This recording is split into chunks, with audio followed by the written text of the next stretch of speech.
Un hectare de friche transformé en un champ de 320 peupliers. Depuis 15 ans, ce propriétaire délègue la gestion de son bois au groupement champenois. Ils m'ont trouvé un agriculteur qui m'a broyé le terrain, mis à plat. Et après, ils avaient creusé dans le sol, prélevé des carottes d'une dizaine de centimètres de diamètre. Et d'après ces carottes, ils ont fait une étude pour adapter les plants au type de sol. Au-delà du conseil, le gestionnaire forestier s'occupe également de l'élagage, de l'obtention de subventions et de la vente des arbres. Je ne suis pas capable de le faire tout seul. Je ne suis pas un technicien du bois. J'étais électricien. Je n'ai rien à voir dans la gestion forestière et je me suis appuyé sur eux pour faire mes investissements par le fait.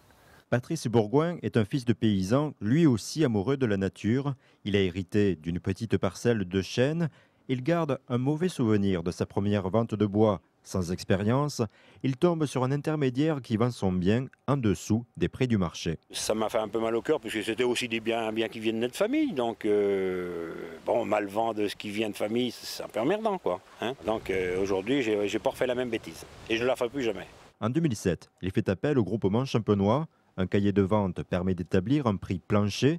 26 arbres sont sélectionnés par le technicien forestier. Et il vous conseille de laisser tel et tel arbre, tel type de l'arbre, parce qu'il a besoin de grossir, il va grossir, ou celui-là, il faut l'abattre parce qu'il est mûr.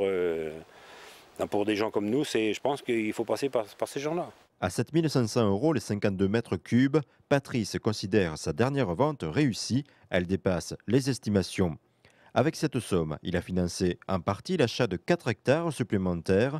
Là aussi, il a sollicité le groupement champenois afin de vérifier la valeur de son nouveau capital. Vu comme on entend un crash boursier aujourd'hui, si j'ai de l'argent à placer, je le placerai dans la forêt. Dans le département, 92% des propriétaires forestiers détiennent de très petites parcelles.